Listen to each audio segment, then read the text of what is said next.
have Minority Report, which shows Tom Cruise walking through a shopping mall. It's a vision of the future where he's wearing smart lenses, and as he's walking through, there are various holograms that pop up and speak to him directly. They know who he is, they know that he's visited these shops before, and he's got this personalized experience of the world around him, and that's essentially what we've created. We've created this new technology called Holoxar, which takes Geotourist to the next level. Hello, everyone, and welcome back to Travel Trends. This is your host, Dan Christian, and today we're going to be speaking to the founder and CEO of Geotourist, Shaon Talukder. Now, this is the third episode in our In-Destination Experiences Part 2, which is brought to us in partnership with our friends over at Pernod Ricard, who certainly share our passion for authentic experiences and are very much leading the way of immersive travel. You can find out more information about their brand homes at pernod-ricard.com. Now, we started our second series with Vince Catalubic from Meow Wolf, and then last week we spoke to Laurel Graytrix, who then was the VP of Marketing at Viator. And since we published that episode, she has now become the Chief Communications Officer at TripAdvisor Group. So a huge congratulations to Laurel. We hope that this podcast helped on that journey, but I'm sure most of that was already in the plans. But congratulations to Laurel. It was great to have you on the show last week.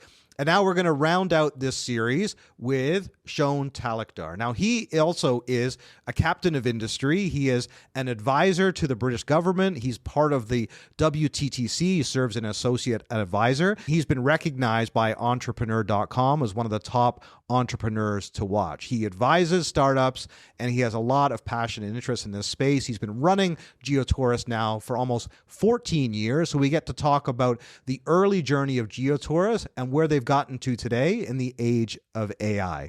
So I'm really looking forward to sharing this discussion with you. Don't forget that we do have our AI Summit coming up at the end of October, the 28th and 29th. You can register on our website, traveltrendspodcast.com, and we do share clips and highlights from all of these episodes on our social channels, which you can find at LinkedIn, YouTube, and Instagram at Travel Trends Podcast. Now, let's bring Shaon into the conversation and talk about Geotourist. Welcome, Shaon. Great to have you on Travel Trends. Thanks so much for joining us. No, thank you. Thanks for having me. Really excited about this. For sure. I think you're a perfect fit in our In-Destination series. Obviously, we have a mutual friend in Laura at Pernod Ricard, and she was very much keen for you to join us as part of this series. And I certainly can understand why, as I was preparing for our conversation as part of the In-Destination series, which all of our listeners, they've heard from Vince Catalubic from Meow Wolf, who is one of the most inspiring people I've seen on stage. And I know she's highlighted that you are very similar for her when she saw you at Tourism Innovation Summit. And then we had Laurel Graytrix from Viator last week. So we've literally gone from having someone innovating and creating in-destination experiences like Meow Wolf to Viator, which is the leading experience provider globally with more than 400,000 destinations, activities they offer. And then now we have someone that has been building an incredible app that really transforms the in-destination experience. And I've been playing around with the app, and I'm like, I think it's fantastic. I love it. And I'm surprised I didn't hear about it sooner. But tell everyone, Shaon, about your background and give everyone a little bit of an overview of what Geotourist does. Thanks. So my background was not in travel and tourism, and this is one of the things that I have to qualify, because now I often go and speak at universities and lecture at tourism university courses, and they're professionals in tourism, or they're studying to be professionals in tourism. I actually studied pharmacy, so nothing even remotely close, and I practiced that for 10 years. And during that time, my sister and I set up a real estate business. So we went into creating short-term service apartments for professionals who are moving around, graduates and professionals moving around the UK. And while we were setting that up, I traveled to Australia with my wife for one of her friends' weddings. And while we were out there, she decided to do an add-on to our journey. So she bolted on an additional trip, not just to the wedding, but also to Uluru, or Ayers Rock, as it used to be called. And she said, look, it's not going to take any extra time for us. It's going to be just 24 hours in and out. And she said, we'll arrive at night and then we'll fly out the following night. So, and she said, look, I've always wanted to see it. And, who was I to argue with that? And while we were preparing for that, we were trying to ensure that we maximize the opportunity and the experience we got when we were there. I mean, my wife does like to kind of immerse herself in local culture and understand. And, she's one of these people that gets the museum guides and stands at every plinth and podium, reading every sign, listening to all of the content. And when we were preparing for Ayers Rock, we did what everyone else did. And this is like going back, I think, 12, 14 years. And at the time, we were using TripAdvisor. So we were scrolling through TripAdvisor, looking at experiences, and there were some tour guides that were available. And there was this one tour guide, and I believe his name was Doug. Don't hold me to that. But he just kept getting these 5-star reviews from loads and loads of people. So everyone said, oh, he brings the rock to life. He lives and breathes the rock. So we were like, we need to book this guy. This is the guide. We're only there for a few hours. We need to just make sure we, get a hit when we get there. So we booked the guide. It was heinously expensive from my perspective. But when you're there, you're a captive audience. There's you have very few options, and so we thought, okay, we'll go ahead and do that. And when we land, we were there the night before, and then we had to wake up before dawn. I think it was like 5 a.m. or something, really, really early. We showed up to the tourist office, which was basically a porter cabin. It's like a trailer, like a lorry trailer, and they converted it into an office with like 2 or 3 desks inside. And we said, look, we're here for the tour, here to see Doug. And they said, oh, sorry, it's Doug's day off. So we basically kind of showed up and we're like, oh, okay. And they said, well, not to worry, we have somebody to take you around. And essentially they had a guide who took us around the rock, and the whole tour consists of you walking around. It's about 3 or 4 hours to walk around the actual thing.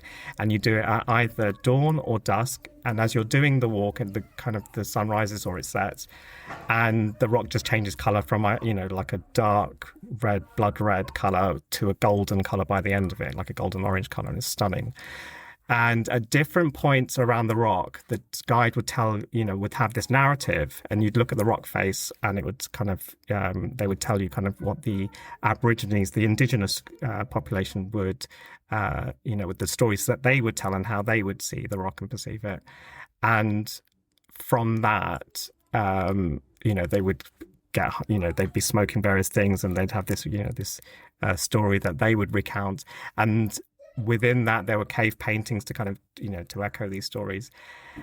And it was all great. And we saw the cave paintings. They looked like they were kind of painted yesterday. It's all very, very, good. But at the end of the whole tour, I did not get that feeling of a 5-star experience. And I'm not sure it was because of the depth of the knowledge of the guide or not. But at the end of it, I just felt left wanting. I felt cheated. I felt robbed, basically.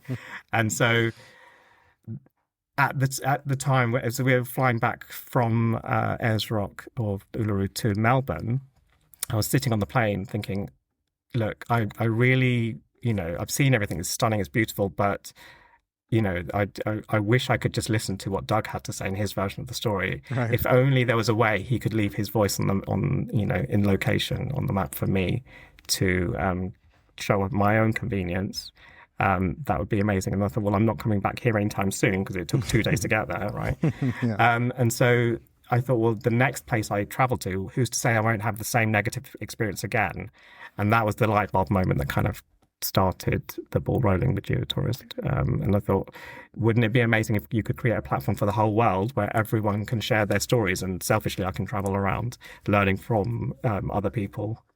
Yeah, that's fascinating. It's always great to get the origin story of an entrepreneur and exactly what the pain point was that you wanted to solve. And obviously this goes back now like 14 years. So like you were very early in developing an app for tourism and creating Geotourist. But let's tell everyone where you are today. You're in London. That's home for you. Tell us a little bit more about about you and your life now. So obviously, Geotourist is a big part of it. But I know you're also an advisor to the WTTC, as people heard in the introduction. You work with the British government. So give us a bit of an understanding of how you went from Ayers Rock, developing this app, to being a part of these global organizations.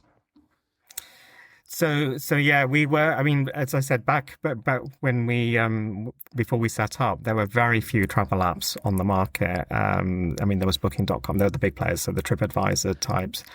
There wasn't that many, or there weren't that many apps in the way of experience and guiding. And if there were, they were very focused on very specific destinations. So if you were looking for a digital solution, it may not exist for the destination you're going to. And so, if you wanted to have that experience, you would have to go to the specific place, or you would have to kind of find whatever traditional solutions there were.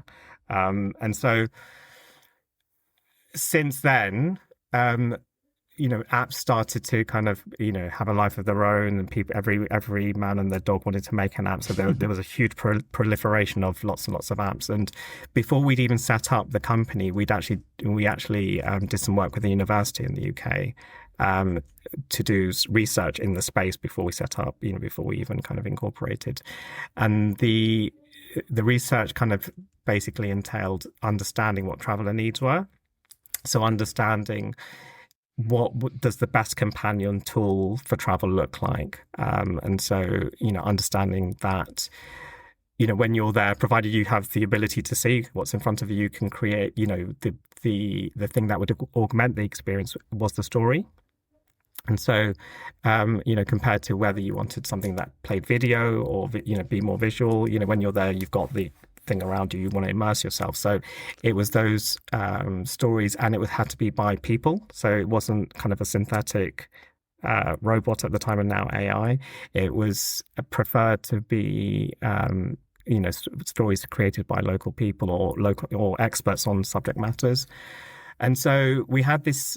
And also what they wanted was a single solution and not have to keep on downloading an app every time they, went traveling. So, download your travel, your transport app, your hotel app, your museum app, your, theme park app. There was just, people just essentially, as what they do is they don't download anything, unless they need to get access to what they need, right? So that was the kind of the prevailing feedback. So we had to kind of address all of those kind of needs for the traveler. So as we saw the proliferation of loads and loads of apps out there, we over the next kind of 2-3 years, we saw that those destinations that I'd created, got funding to make apps, for specific destinations, found that they weren't getting the engagement and the kind of the uptake that they had anticipated, because they thought, build an app and everyone will come, right? And that's definitely not the truth. So what we then kind of did is we kind of tried to understand what the industry needs were. So we realized we'd addressed what travelers might need, but we needed to kind of onboard content. So we started kind of speaking to a lot of the industry leaders, specifically from destinations, because we saw them as the custodians of the stories and of the stories that you might well know. So we thought if we work with them, then we will have stories that people will recognize or trust, and we can kind of give them a home. And that worked in part in a few destinations, but for every 1 or 2 destinations we bring on board, there were, 9 or 8 or 9 that would say no. So we kind of lent into the no's. We kind of said, what is the reason that they're doing this when we know the travelers want a single solution or a single easy way to access this content? And so that was the beginning of our journey into the industry, to understand really what the pain points for the industry were and what kind of challenges they were facing. And I mean, in the UK, it's similar to, different parts of the world, but the structure, the kind of the industry structure of tourism has changed dramatically. So they've gone from being a government-led, government-funded national organization to having funding withdrawn, and then creating a vacuum that suddenly gets filled by lots of small operators and other solutions and DMOs of different types. And that creates a lot of fragmentation, and this is replicated in lots of different destinations around the world. And with Geotourist, what we were able to see was that people were not just going to one location, they were going to other locations because they were using the app. We had stories in different parts of the UK or America or Australia or, wherever. We've got content in 94 countries right now. But we saw that users were kind of accessing all these different stories. And within the UK, in the more focused area around London, for example, we could see if people were using tours in London and then if they were using any tours outside of London. And this was, when we kind of shared this insight with the industry, it was like we were showing them magic because, they didn't know this. And so that was our light bulb moment when we said, okay, well, look, we have insights about how these places are connected together, because the travelers, the consumers, they don't see the barriers that exist in the travel industry. They go to places that they want to, and they have different reasons for traveling. And we had some insights on that. So that was the beginning of our relationship with the industry, but B, our journey into becoming more of a data platform and kind of connecting and aggregating data together, understanding what data was missing from the industry. And critically, we focused our kind of efforts on one unique metric, which was the view to visit ratio, which is what stories actually bring in real visitors. So the conversion of, say, for example, a digital view into a real feet on the ground, and we were able to measure that. And so that, just kind of doing some pilots, doing some work with, in the beginning, some like small city type DMOs, and then branching out to regional, and then expanding that to national. We were able to kind of map different organization stories all in the same platform, and then show how they were all connected through the movements of people, and various other insights. And that, again, like I said, I'm not a DMO, but I can sit with destination leaders and say, look, let's look at how people are engaging with your destination before they travel and then when they're there. And so one of my roles is that I'm the chair of something called the National Council of DMOs in the UK, right, with the Tourism Management Institute. And that has led on to me joining the Visitor Economy Advisory Council by the current Minister of Tourism in the UK. And on that, I'm leading on data for travel and AI. So, I mean, there's a through line through the story that has brought me here, but that's kind of where I'm at now. We'll be right back. Travel has changed, but many multi-day tour operators are still stuck with spreadsheets and disconnected systems. Today's travelers expect more: choice, flexibility, unforgettable experiences without the friction. That's where Captio comes in. Built on Salesforce, Captio is the modern platform designed specifically for multi-day tour operators. From tailor-made trips to group tours, rail to river, we bring your itineraries, bookings, payments, and operations together in one seamless system. With automation, real-time inventory, and supplier integrations, we make complex travel simple so you can do what you do best: serve travelers, not spreadsheets. Check out Captio.com for more details. PayCompass is the leading merchant processor built specifically for the travel industry. PayCompass makes it easy for travel businesses to get approved with high processing limits, so operators and agencies can scale without barriers. They deliver some of the highest authorization rates in the industry, backed by powerful chargeback mitigation services that protect revenue and reputation. Plus, with tools like virtual cards, PayCompass helps travel brands manage payments smarter and more efficiently. Simply put, PayCompass isn't just a processor. They're helping travel businesses grow stronger and faster. Got clients who want to travel, but none of their friends can? Meet WeRoad, one of the hottest travel scale-ups, named by Financial Times-backed Sifted FT 2 years running among Europe's fastest-growing startups. They create community-driven small group trips, where about 90% start solo and come back with new friends. All departures are coordinator-led and easy for advisors to package because flights aren't included. You own the air and add-ons. Their trade program brings competitive commissions, flexible holds, and toolkits. Go to www.weroad.com/welcome-travel-advisor. And now, back to the show. Many of our listeners would have been also listening to a Spotlight series we've just done with Mindtrip, which is an AI company that's focused on DMOs, destination management organizations, and tourism boards. But obviously, this is where you were around long before AI. So one of the things I wanted to talk about that I think would be a great benefit to all of our listeners. I mean, now understanding your background and then how you created Geotourist. We talk about the journey that you've been on with Geotourist, and you mentioned, you've got content in 94 countries. Tell us a little bit about the experience of the app itself. I mean, I'm sure people will be downloading it, and obviously we've mentioned the website at the beginning, and I've been playing around with it to see what's in my hometown in Toronto, and I was surprised how much content you have. But tell us a little bit about who's using the app today. Like, what are the countries that are predominant in terms of like source market, I suppose? Where are you seeing the most activity?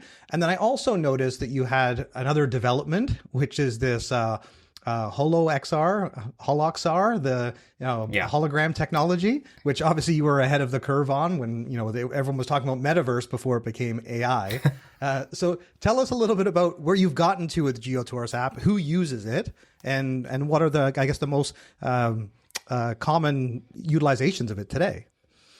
Yeah, so it's a great question. I think when we started, we wanted to make sure the barrier to entry was as low as possible, because the vision behind it was that everyone has potentially great stories that they can share, and often what you have is that we've all had the experience where we've met somebody local and then they tell us some stories about their experiences of living in that location. And those are often the ones that are the most compelling. And for Geotourist, what we wanted to make sure is that we had a way that we could capture those stories by locals and of community members, as well as having the official typical destination led stories.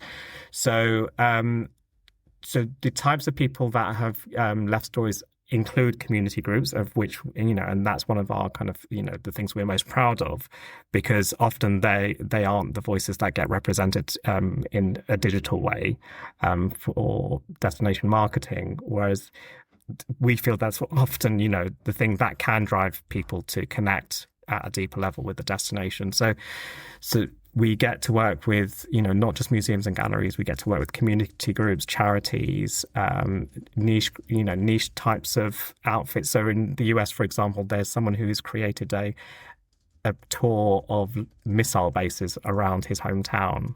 We've got an archaeology tour of, I can't remember, 50 or 100 points around Iowa.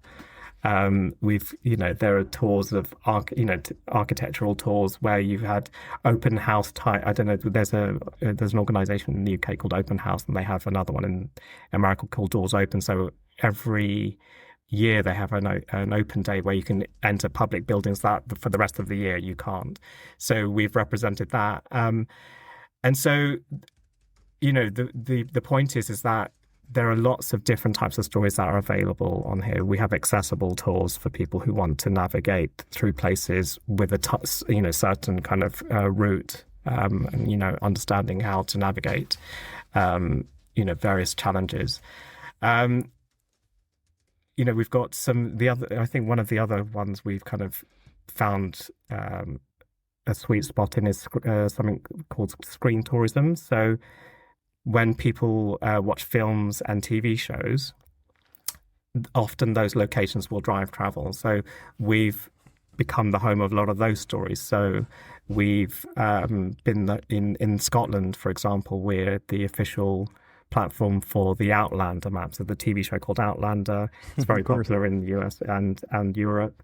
And we work with Visit Scotland to host their official map of the TV show.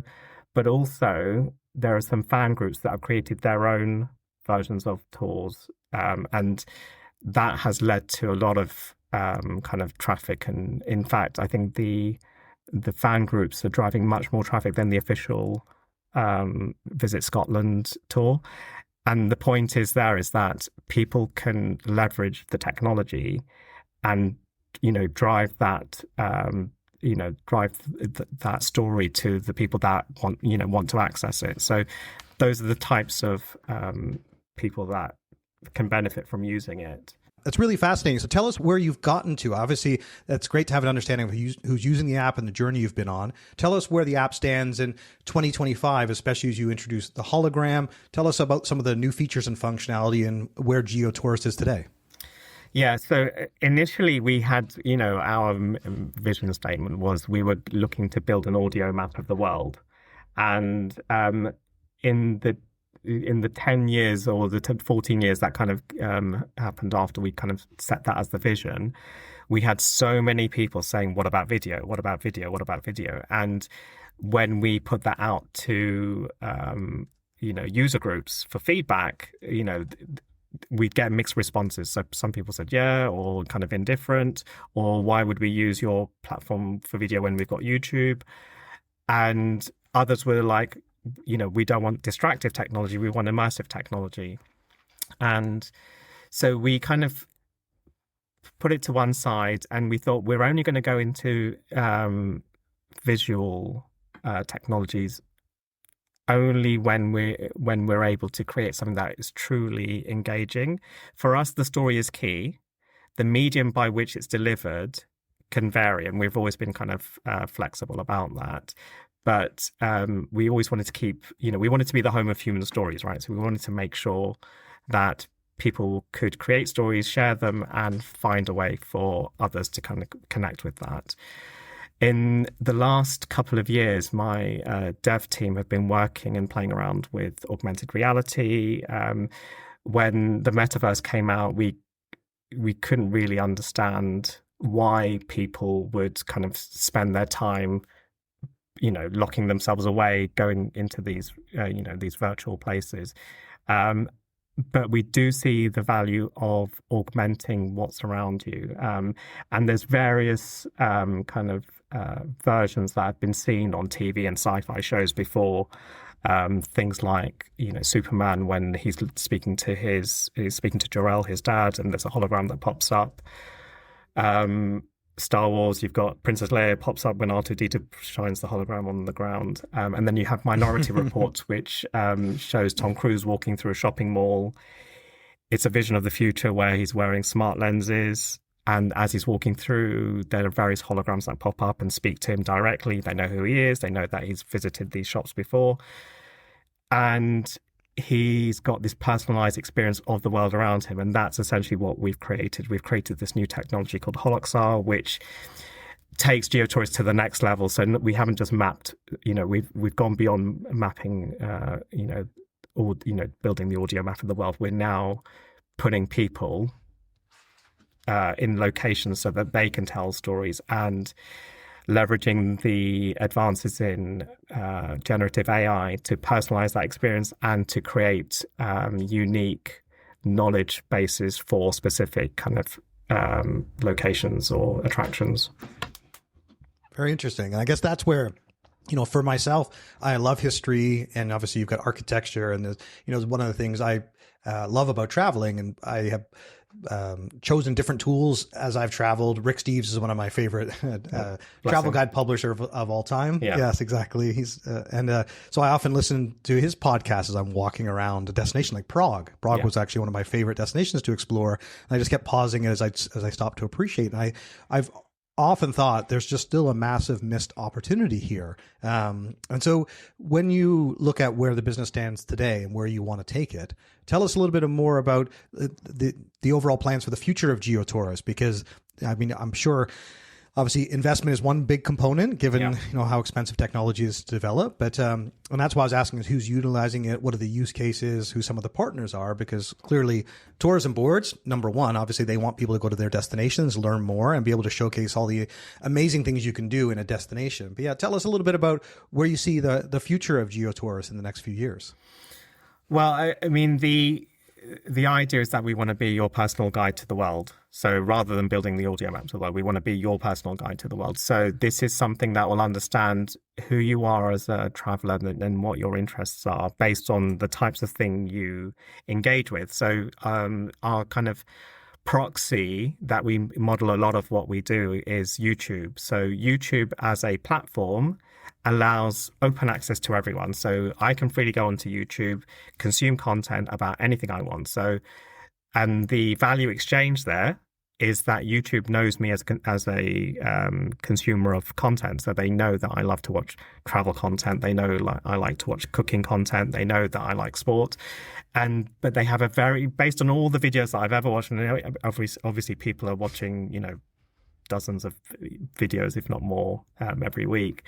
They have a DNA-like profile of me as a consumer, and obviously what happens next is that they then can tailor marketing ads towards my interests, and so that's something which if you apply the filter of travel and travel content and travel movements, that's where we're going next. So understanding what consumers are interested in and then using that to then connect them with products and services on the ground based on the things that we know that they are engaging with. Because there's a lot of money that's spent by advertisers on demographics and who people are. But often what we've seen in our data is that what you do is much more important. So because we've seen what converts people from engaging with the platform into real visitors, we can see before they travel that they are potentially likely to travel. And we've been working with a university in the UK to use our data to explore whether we can predict if a person is likely to travel to a destination next and apply actual probabilities to the likelihood that these people may travel to, destination X or Y. And then with that knowledge, looking to see whether we can then also nudge some other options and suggestions to those travelers. And so we feel there's a huge amount of value for our future in that knowledge. So understanding where people might go before they've actually traveled. Very interesting. And I guess that's where, your app is designed to be utilized in destination. I think that's one of the things that, stands out that, you can, there are ways to experience the destination remotely. Some people are embracing some of those tools, but the idea that you can actually go to, and I guess I'll use maybe an example of, a Pernod Ricard, like a brand home, like, let's use Dublin as an example, like the Jameson distillery. So tell us in those scenarios where you're working with partners that they want to ensure that people discover their local activities and then also in a way that can enhance the experience by having some sort of augmented reality or, utilizing the Geotourist platform to give you additional insight, context, and benefit. So how does that work in practice?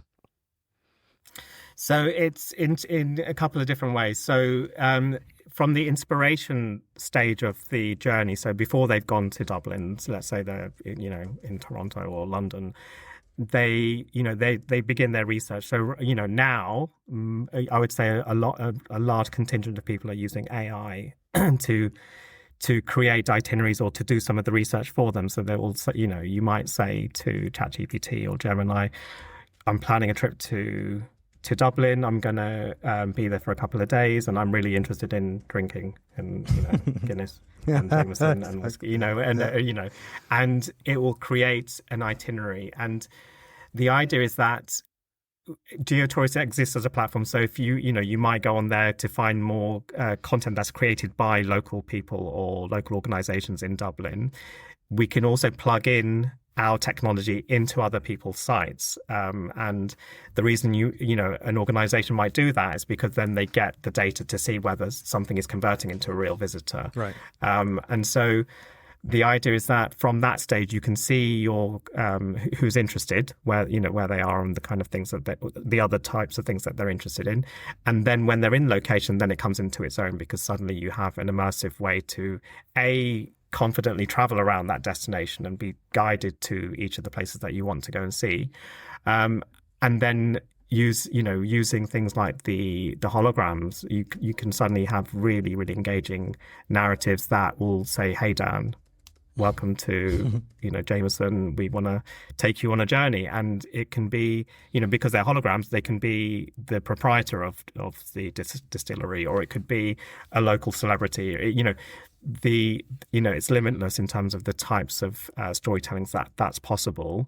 One of the things that we know with AI, it's possible to kind of really create synthetic things, but we think the real kind of engagement will happen when you have real people telling their real life stories, and kind of that will bring it to life. That's interesting. Stories, things coming to life. I think those are the things that, with technology, I mean, I certainly see, and I'll just share my view on this, which is that, it should be an aid to the human experience and not replace it in many ways. That's exactly what I think most of us are looking for. You still want that strong cultural connection. You still want to taste that glass of whiskey. You still you want to, at least I do in my travel, you want to excite all the senses. That's kind of like, what's like so wonderful and overwhelming about being in new destinations.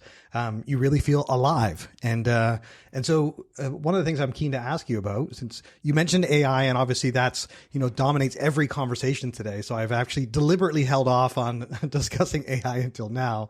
But how are you utilizing AI within Geotourist today? And how do you see AI enhancing the experience for your users in the years to come?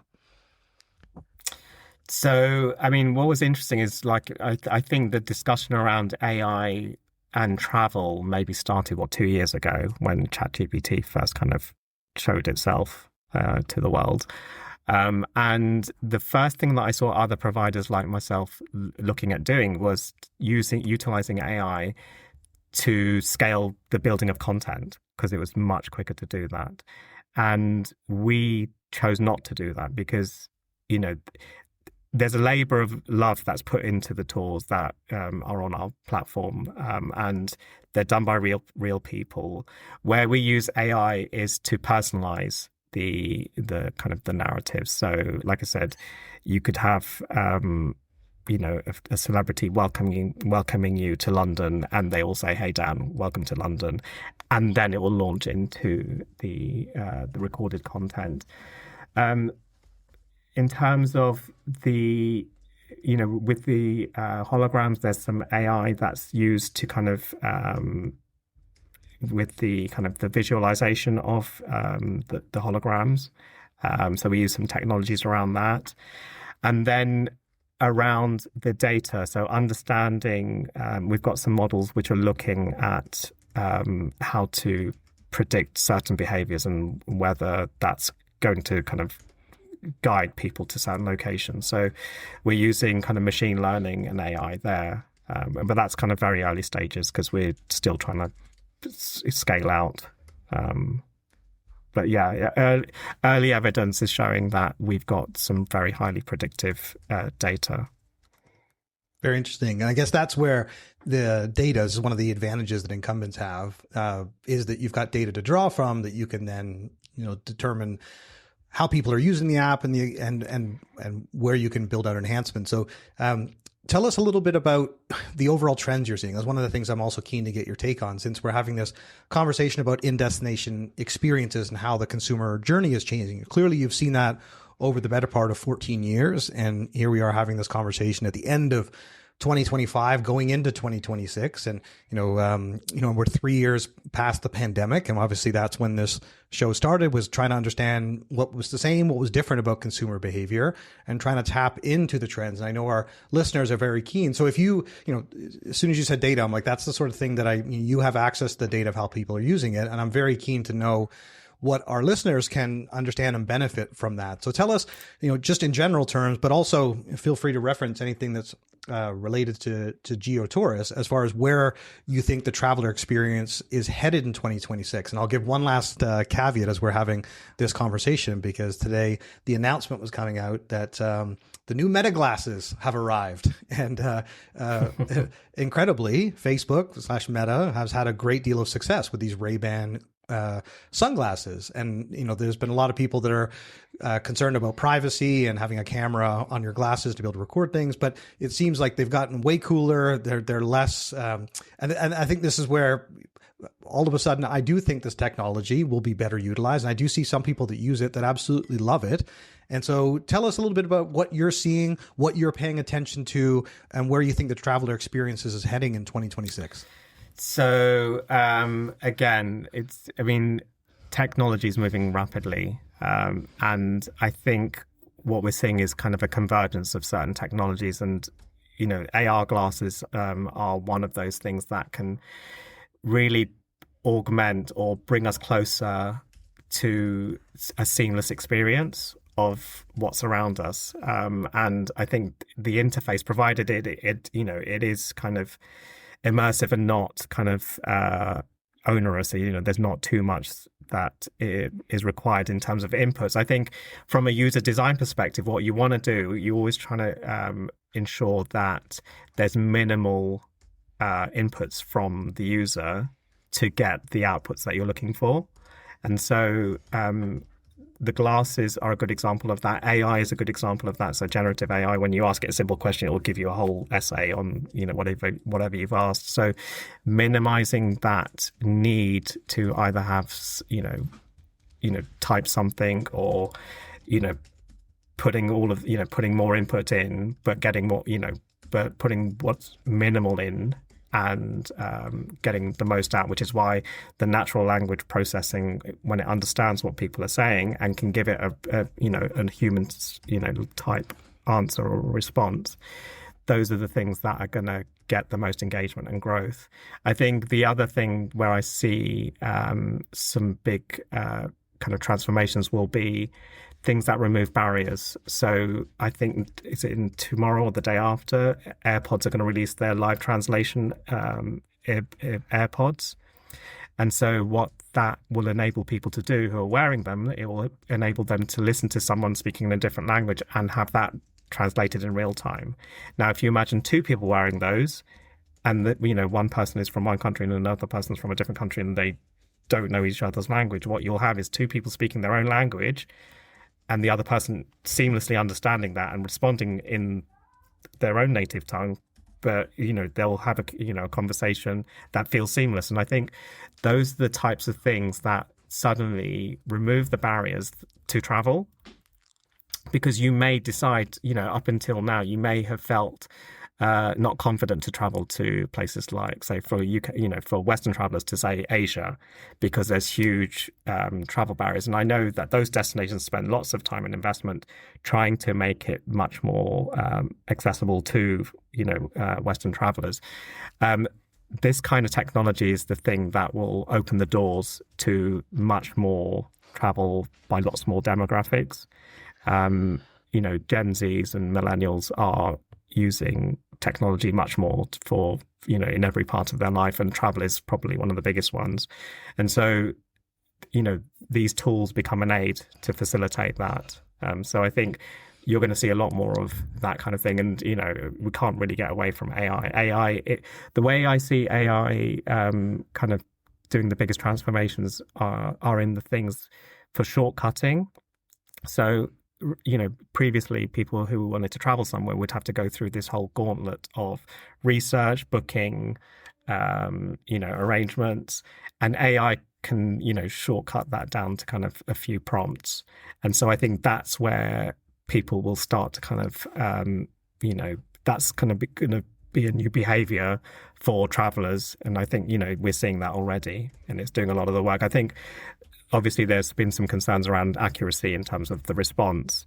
I think what will probably be, the answer to that is where you'll have focused AI on certain things. So, if it's a specific destination or a specific type of kind of cultural theme, you might be able to interrogate a certain AI about that subject and get very detailed, accurate responses. So I think we may see the growth of those types of solution going forward. But I think anything that removes friction from the traveler experience is something that will be adopted by most people. So glasses. And you raise an important point there, and something that I think is one of the most exciting developments from my point of view, which is real-time translation. And I'm saying that from a person that is, born in England, raised in Canada. And although I speak some functional French, having gone through the school system here, it's Quebecois French, which isn't also, with all due respect to all of my friends in Quebec, it's not as useful on the world stage, especially in France, because I always get teased for my word choice. And I've struggled to learn Spanish, and I do not have a natural proclivity towards language. However, I love culture and I do love language, but it's, I'll use the example of watching foreign films, which I think many of our listeners can identify with exactly what I'm going to say here. And you can even take let's pick the most pop culture example, which is, the incredibly successful Netflix series out of Korea. Squid Game, yes. Yes, exactly. Yes. Squid Game, yes. No, Squid Game, yeah. Well, and what I find fascinating about that is because people argue about whether or not you should watch it with dubbed or subtitles. I mean, dubbed is a horrible experience. Subtitles is absolutely the way to go. And watching any show like Narcos is another obviously popular series. It's a totally different experience to watch it in Spanish with subtitles than it is to watch a dubbed version. And when I've been traveling in the last couple of years, I've been heavily using Google Translate. And I was in Panama last year for the Adventure Travel and Trade Association conference, and I had a guide for the day, and we used Google Translate, and he could express himself in the most dramatic way in Spanish, and I could understand and then I would talk back in English into the Google Translate, and we would have a much more interesting conversation than either of us would have had in broken English back and forth to each other.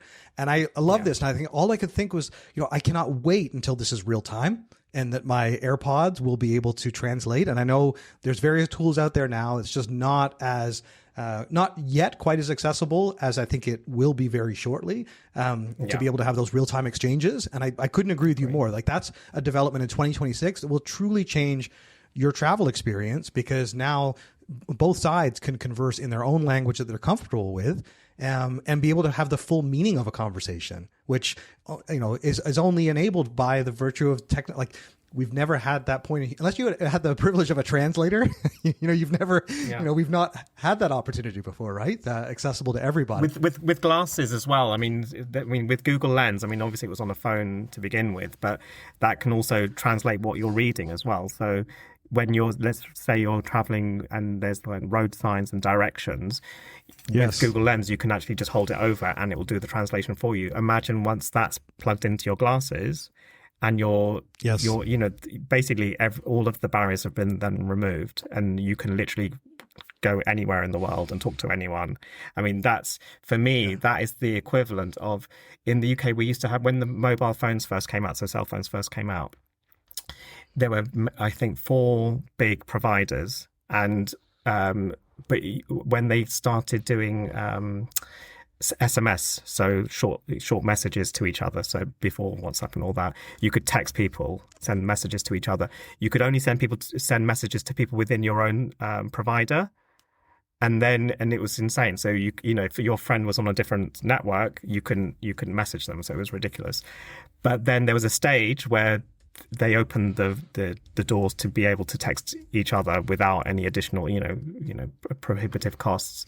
And suddenly you had a proliferation of engagement of people to people using messages. And I think this is a similar type of thing that will change the game, in terms of it suddenly removes a massive barrier and allows people to consider places that they may not have otherwise considered traveling to. Yeah, no, it's so fascinating. And I guess that's where, your platform and, the potential is, I think I would say even greater today than when you started it.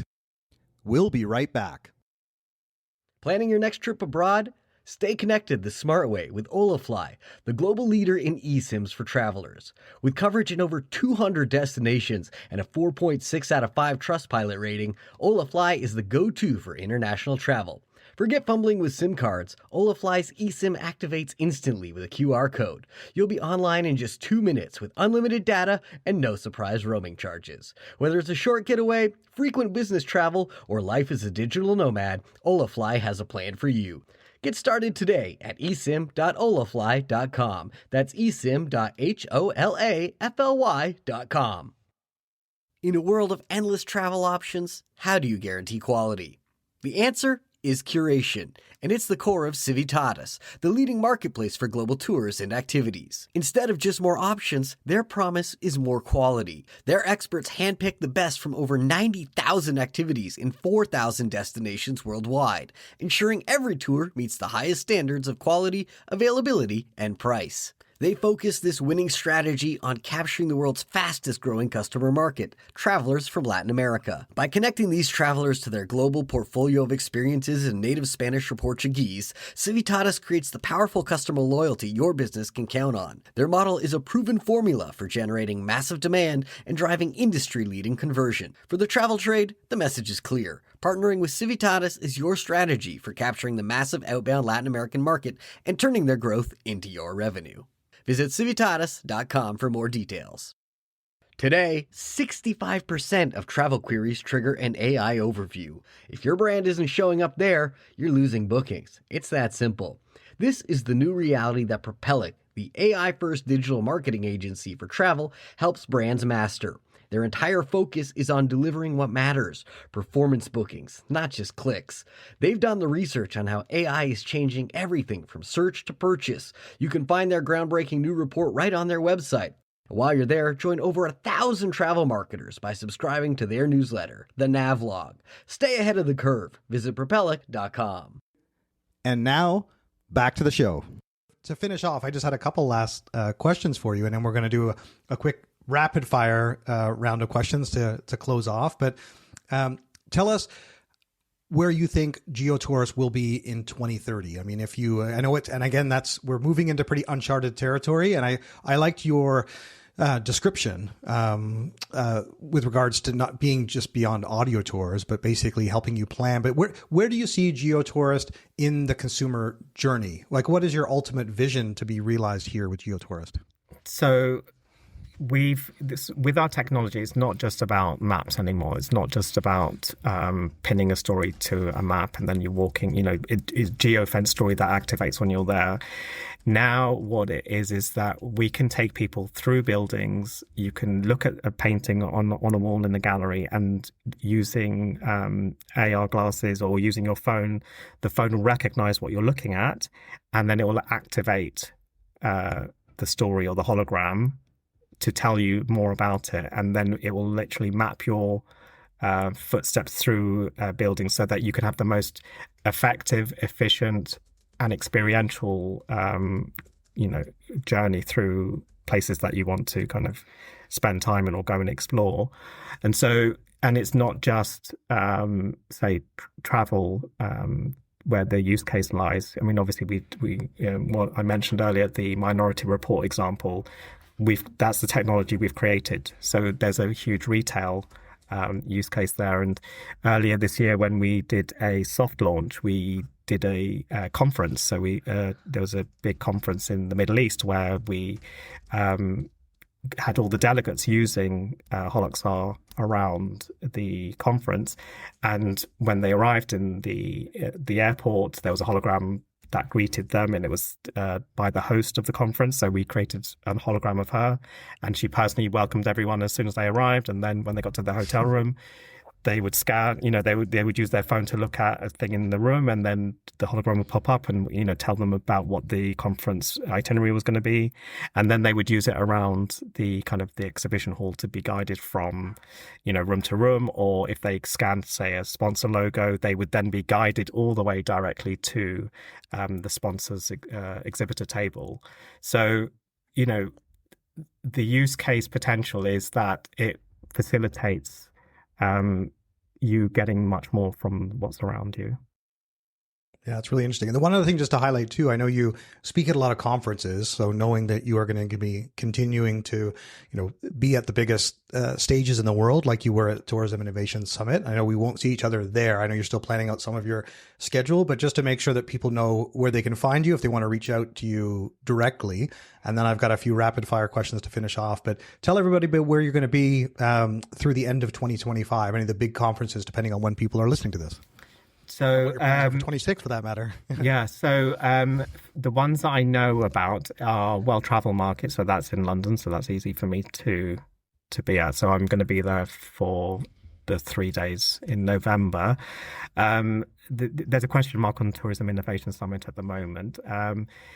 In the UK, we're hosting the Tourism Management Institute annual convention, so I'll be doing an AI workshop there. And that's as far as I know for this year. I can't remember what else. But if anyone wants to follow me on LinkedIn, they'll find out what I'm they'll know better what I'm doing. I'm speaking at a creative agency tomorrow, Red Consulting in the UK in Covent Garden. So there's various ones that come up and on my radar. Got it. That's great. Well, I'm certainly looking forward because I've not seen you present in person, but obviously you came highly recommended. So I'll look forward to seeing you on stage. But let's do a few rapid fire questions that hopefully will also illuminate a little bit more about you and how people can use the Geotourist app. So sure. The first one is, if there's one specific tour that you could do or would recommend to others on Geotourist, which one would that be? That's a really good question. I mean, we have some celebrity tours on there, so if that floats your boat. So we have some like Game of Thrones actors, or these are kind of, depending on what you're interested in, there are some interesting people on there. So there's those types of tours. I think the two that come to mind in terms of tours that really made me think deeper, there was one which was a really obscure tour that we did in partnership with the National Trust in the UK. And it was about a local reservoir in Birmingham, England. And the reason it was interesting, part of the tour was narrated by a mum and her, I think she was like 3 or 5-year-old daughter, something like that, young daughter. And they were talking about what that reservoir and the walks that they used to do through that place that meant to them. And it was, they would have, mother-daughter time, and they would walk through and they would kind of create these narratives and, explain to the listener why they felt that this location was quite special. So that was one. There's another one which was definitely, it was on Geotourist, but I think it was built for one other person. So it was about a guy who created this tour, presumably for his wife stroke partner, and it was literally talking about special moments in their lives. So like there was one location where they met and where they had their first kiss, and where they were, like the doctor's office, where they found out when the wife was pregnant or the partner was pregnant. And then basically this tour was created, and then I think the last point was meet me here. So I think he designed this tour as a personal journey for his partner, and that really stuck with me. But I mean, we've got some really we're really privileged to have like some indigenous tours. So like in the US, we have some native Indian tours. So yeah, there's some really, really kind of, you wouldn't find them anywhere else, and so those ones I'm really proud of. That was. And what's the next destination that you're missing? that you want to make sure gets added? Either you personally want to travel to and get onto Geotourist. So we're on 6 continents. We want to be on 7. I don't know whether anyone in Antarctica will do a tour, but that's by the by. No, there's loads of places to add. In terms of my own personal travels, I have yet to go to South America, and it's been on my radar for most of my life, and it's just escaped me. So traveling to, say, Brazil, Argentina, Paraguay, Mexico, just that whole region. I mean, it's huge, obviously. I'd love to go there, and Africa as well. So two big continents that have so much to offer. I mean, I've traveled extensively around Europe, extensively around America and Asia. Obviously, Geotourist was born in Australia, so we had done some travels around there. But yeah, I still have some traveling to do.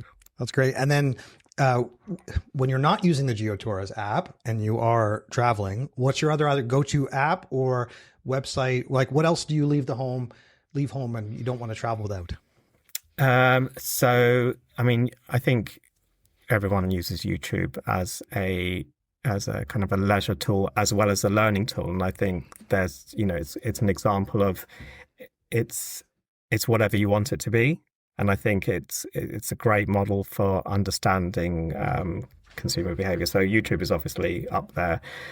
I'm using AI a lot more now, so I use AI Studio, Gemini, ChatGPT, because I'm getting my head around some of the more deep research type tools, which are really, really powerful. And I think there's a lot of opportunity for learning there. I mean, I'm using it all the time now for learning, whether it's industry stuff, whether it's kind of more personal stuff that I want to learn about. I come from a science background, so it's a really interesting way to kind of do deep dives into certain things that you're interested in. So so those are the ones I would say I use the most. And if you weren't running Geotourist or working as an advisor to all of these tourism organizations, what would you be doing? It sounds like you're a pharmacist, so maybe would you go back to that? But what would you be doing otherwise?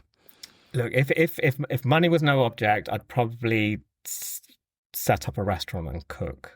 I love cooking. I love eating. I love cooking. I don't know. I love architecture, but I don't necessarily have the skills. So I know I can cook. So that's something I would do. I love traveling. I would travel. If money was no object, I would take my family around the world. And it may well happen that becomes the way of life going forward once AI takes everyone's jobs.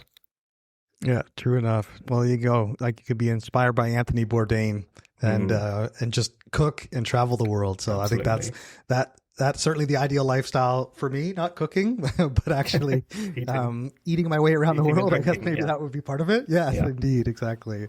It's been a real pleasure to meet you. I've thoroughly enjoyed our conversation. I just want to finish by making sure that people can find out where to connect with you, get more information. Obviously, I'll include a few details in my outro here, but just want to give you the last word to make sure that people can find you, connect with you, and learn more about Geotourist. So where would you encourage them to go? So geotourist.com. So geotourist.com is the main site. We have apps on Apple Store and Android or Google Play. I'm on LinkedIn and so is Geotourist. So if you want to connect with me, do reach out. I'm writing a book which is coming out next year, hopefully, on AI and travel technology. So hopefully that will happen probably the first half of next year. So look out for that. That's where I am. And if anyone's ever in London, do reach out. Perfect. That's great. Well, a real pleasure to meet you. Thanks for joining us on the Travel Trends podcast. And I look forward to keeping in touch. No, thanks for having me. Thanks so much for joining us on our latest episode of Travel Trends. I really hope you enjoyed the conversation today with Shaon Talukder, the founder and CEO of Geotourist. And I hope you enjoyed our entire Part 2 of our in-destination experiences brought to us in partnership with our friends over at Pernod Ricard. If you want to find out more about their brand homes, check out pernod-ricard.com. Now, our next episode is going to feature another true captain of industry, one of the co-founders of Get Your Guide and the chief operating officer, Tao. I had an amazing conversation with him that I cannot wait to share with you next week. So please make sure that you are subscribed on the streaming platform of your choice. And don't forget, we do post clips and highlights from all these conversations on our social channels. And you can also sign up for our monthly newsletter at traveltrendspodcast.com. Until next week, safe travels.